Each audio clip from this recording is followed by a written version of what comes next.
sitwasyon ng bagyong Opong. Anong oras na ba ngayon? 8:30 ng umaga. Ayan. Ito pa lang yung pinakaulan-ulan ni Opong. Sana hindi na talaga lumakas. Sabi lumihis daw. Sabi sa balita. Lumihis. Sana ganito lang talaga. Huwag nang lumakas pa. Lumihis kaso yung pinuntahan naman niya kawawa rin. Mindoro ang tinahak niya. O Diyos ko Lord, tulungan niyo po yung mga mababaha. Yan, so mga sinampay, ito si ate. Sinampay niya nandyan sa silong, pati yung akin, nasa silong din yung sinampay ko. Wala sobrang kailangan natin lahat mag-adjust. Paperworks muna tayo ngayon dahil wala tayong magagawa. Tapos kaka-video ko lang kanina, ayun na, sobrang dilim na. Sobrang dumilim na. Dumilim na. So, kaya tayo nito. Dito talaga walang pasok mga bata. Kaya wala, mababasalin lang din sila sa ulan. Ito lang ang view na bibidyo ko guys kasi wala nga namang lumabas tayo. Safe ka pa rin sa loob ng bahay. Malakas na ulan. Masaya din yung mga halaman. Masaya. Maanggi dito yung ulan.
Yung mga halaman ko dito nasa gilid na anggihan lang, hindi man nababasa ng gusto.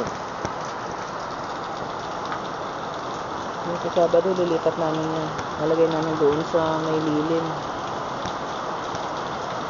Nainitan lang siya ng naiinitan.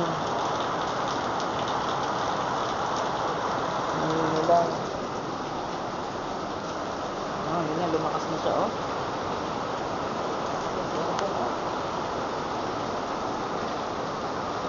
Opong. Ito si Nando, ito naman si Opong. Ito pa ulan. Ito pa ulan. Ito ulan yan.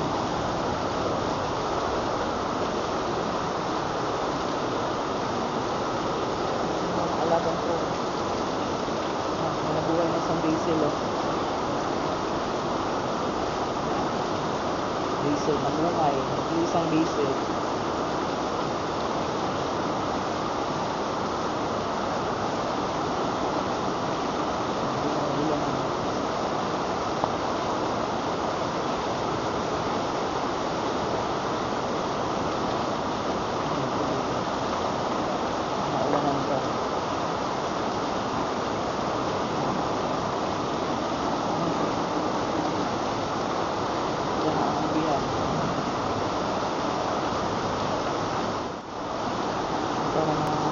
pa ng tubig ulan.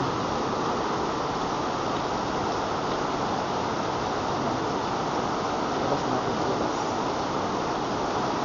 Labas kita dyan.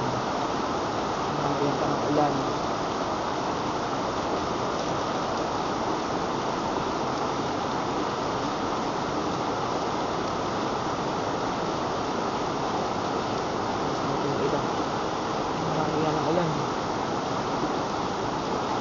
Sila ng ulan. Tinali ko kasi tutumba. Binabala ng hangin minsan. Kaya nakaganito yan. Sisilipin natin sa labas para maanggihan ng ulan.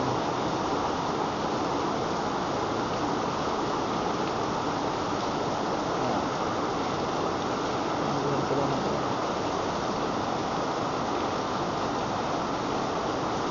Hinalik ko sila dahil tumatalsik eh. Tumatalsik. Pag umahangin, wawa sila. Ng ulan. Bilis ng ulan na. Sarente.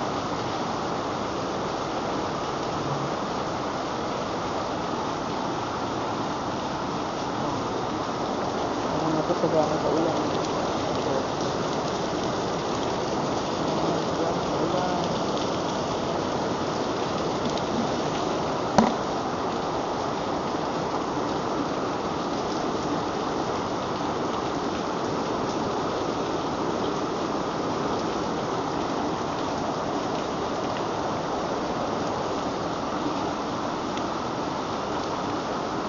Sana kayo mag-enjoy kayo sa ulan.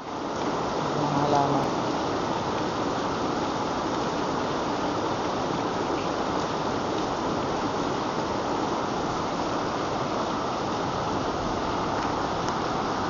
Lagyan mo yung kalangitan. Sobrang dilim.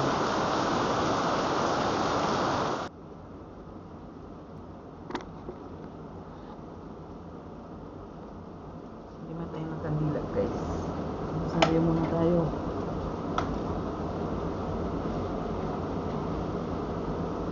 Sa umaga yan. Isahan ko talaga mag-rosaryo muna. Bago ang lahat ng mga gagawin.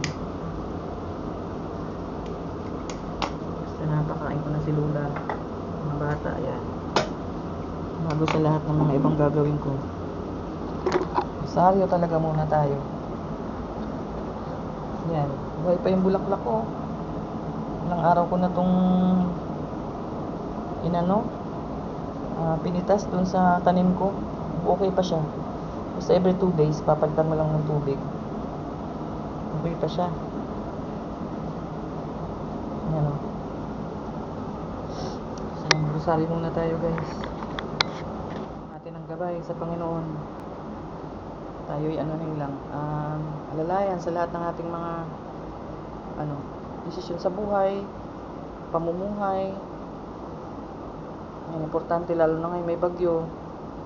Pinapanalangin natin yung mga kababayan natin na binabaha. At saka yung kapatid ko sa Quezon, yung kapatid ko sa Laguna, yung mga kamag-anak namin sa Pangasinan, sa Visayas, sa Iloilo, yung anak kong nasa Cagayan de Oro. Yan, yung aking hubby na nasa Dubai, yung aking kapatid na pabiyahe. Gabayan niyo po kami tanan. Pati yung mga kamag-anak namin sa Cebu, lahat po ng mga kababayan Pilipino. Gabayan niyo po, Panginoon, na ma-overcome lang itong bagyo na ito. Yan, guys, mag-grocery muna ako. Bagyo, lakas ng ulan sa labas. Lakas ng hangin. Okay. Ano yung bata, naliligo pa yata sa ulan. Di yung panggabi ng view.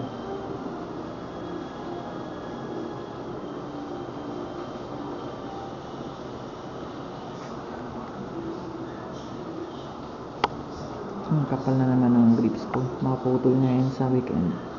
Bukas. Pag wala ng ulan, putulin natin yung grips na yan. Ang dami na naman. Magdadahon lang siya ng magdadahon.